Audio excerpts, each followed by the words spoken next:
Hey, beautiful people, welcome back to my channel. I guess you can call it a podcast.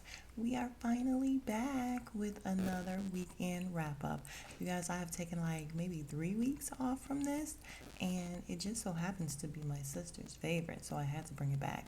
All right, so let's get into some things. Well, before we do, I just want to say first, I'm freezing. It's cold. I'm in Chicago and I'm sitting here freezing. Don't want to turn on the heat because my child doesn't love heat the way I love heat. So I'm freezing. So if you hear my teeth chattering, that is what's happening. All right, let's get into some things, y'all. All right, so I unfortunately have to start off with a rest in peace to Mr. Michael K. Williams. And I know I'm late, however, there's an update in his case, which is why I'm talking about it. And secondly, I didn't get a chance to speak about him because I wasn't here. But you guys, I loved Michael K. Williams. Follow him on Instagram and everything. And for those of you who do not know, he was Omar on The Wire. Omar's coming, Omar's coming. Loved it. And him just walking down the street with his long coat and shotgun and everything, amazing. He was also Chalky on Boardwalk Empire, which was also great. He was just impeccable, an impeccable actor. I just loved him. And now that I think about it, you guys, I think he would have been great in the role that Chris Rock played on Fargo. Did y'all watch that? If y'all didn't watch it, y'all should go back and watch the this last season of Fargo with Chris Rock. When I tell you it was great, it was great. However, oh my God, Michael K. Williams could have played that role. Chris Rock did fine though. So you guys, I think it's been over a week now. Well, it has to have been over a week now that Michael K. Williams was found passed away in his apartment. And of course well, I won't say of course, but they said it was a drug overdose. And now, this is the newness that we just learned. Now we've come to learn that unfortunately he was on heroin and it was laced with fentanyl. And that's what killed him. You guys, it's so crazy how I think the saying is life is imitating art. But yeah, on 50 Cent's show right now, Power Book 3, they just had it where Kanan laced some, I guess it was coke or whatever, or crack with, they didn't say it was fentanyl, it was something else, but it just had people dropping dead immediately. And this is what's happening right now in real life with this fentanyl. They're lacing everything. So all of my youngins that may be out there smoking weed and everything, please, please, please know who your weed supplier is. Don't run around hitting anybody's joint or blunt or whatever it is you crazy kids call it nowadays. You just can't do it because right now this is something that's huge that's going on, and they're lacing absolutely everything, even weed, which people consider a recreational drug. I still consider it a drug, but because I don't smoke it. But I know a lot of people who do. So yeah, be very, very careful, okay? Weed, crack, coke, heroin, all that stuff, you really should stop if you're doing it. However, if you do weed or if you smoke weed, or if you smoke any of that stuff, just know where you're getting your stuff from. All right, we also would like to say a huge rest in peace to Mr. Melvin Van Peebles, who was Mario Van Peebles' father. He was an actor, screenwriter, director, and yeah, they just had really, really good work. They worked together a lot, and I'm sure this is extremely hard on his family. Melvin was born in Chicago, hey, Chi-Town. He was 89 years old when he passed, and they say he passed of natural causes. So prayers and condolences going out to Mario Van Peebles and his family. Rest in peace, Melvin Van Peebles. And now, in Nobody Gives a Shit news, Jeannie Mai and this guy, I barely know his name. I don't really know his name. I don't know who he is. And I wouldn't know who she was if it were not for the reel that I watched. I think a little bit of the first season when Tamar was on there.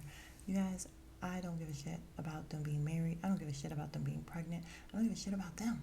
Because why black people are trying to make them just this huge romantic hood couple or whatever it is, I have no idea.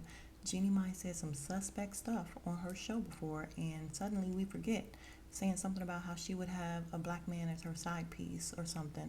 Yeah, I'm not about it. I'm not about her. I'm not about this guy. And well, I ain't got nothing against him, but I don't know him, and I don't care. But I'm sick of hearing about, oh my God, Jeannie Mai, she's pregnant. I don't give a shit. I don't care. I don't care if she didn't want to have babies before, and now she's having a kid with her husband. Who cares? Can we move on? Can we not just have this fascination with these people for no good reason? There's no good reason to be fascinated with this couple, and I don't understand why people are. So, yeah, no one gives a shit. Good luck in her pregnancy, but I don't care. Now let's talk about Nicki Minaj's husband, Kenneth Petty. He was on, well, not he, his victim was on The Real, the talk show that has Jeannie Mai, Garcelle, Lonnie Love. I'm not sure. No, none of the twins are still on there. I don't know who else is on there. But yeah, she was on there telling her story. And I just want to say, because I had mentioned this in, other weekend wrap ups, talking about his, his case and his situation and them offering this lady a trip to LA.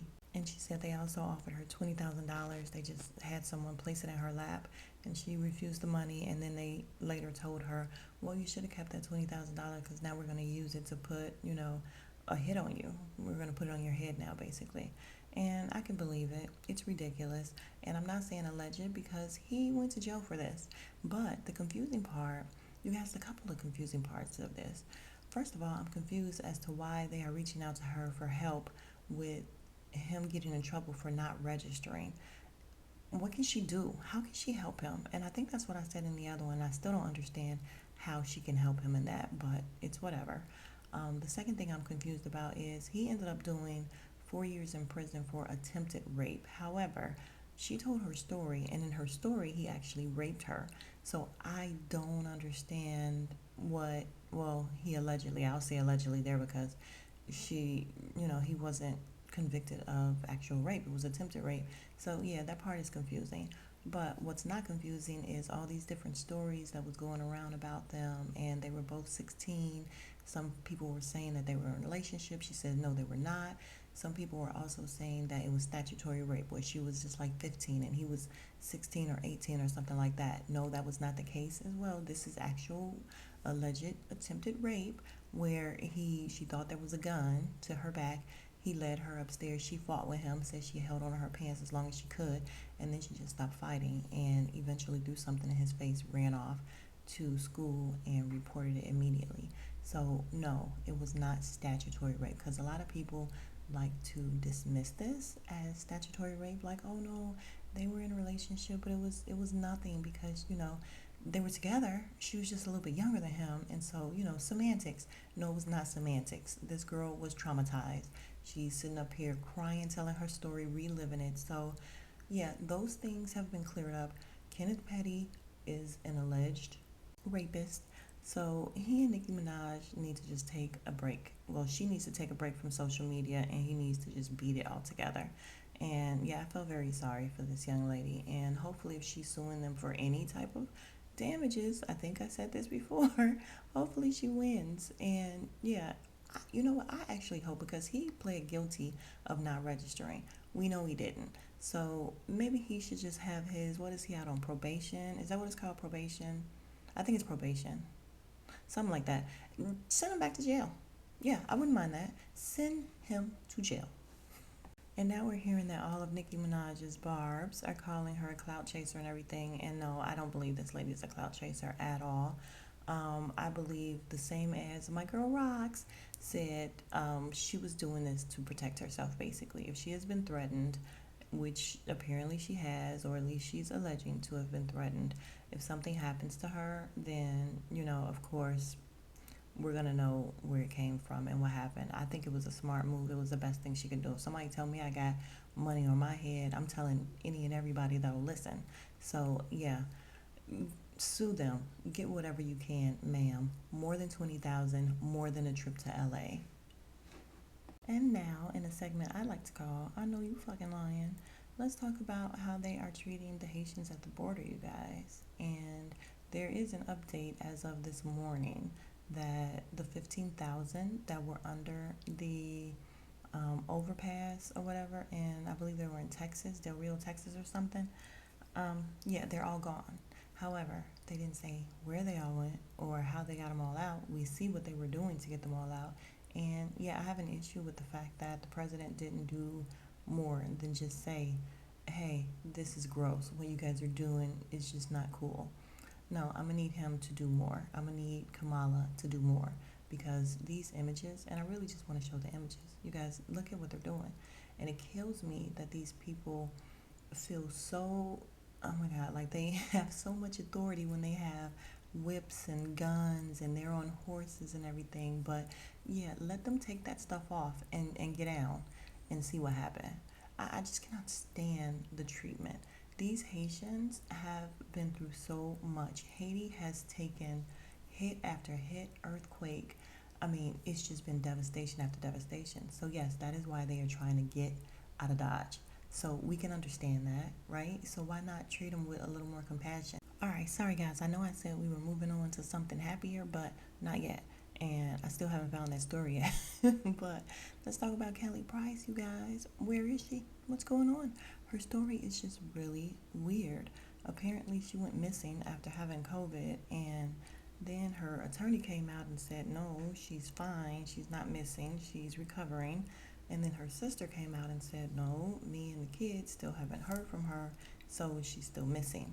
And apparently she has a boyfriend that's seeming unbothered or whatever. So we don't know what's going on with Kelly Price. Is she missing? Is she not missing? If she is missing, she should probably, I mean, if she's not missing, she should probably reach out to her sister and her kids and just let them know that she's okay or something. But we're going to pray for Kelly Price and hope she's okay. But yeah, the story is super weird. All right, I found one thing good, and that is the picture of Mendeeces and Jay-Z.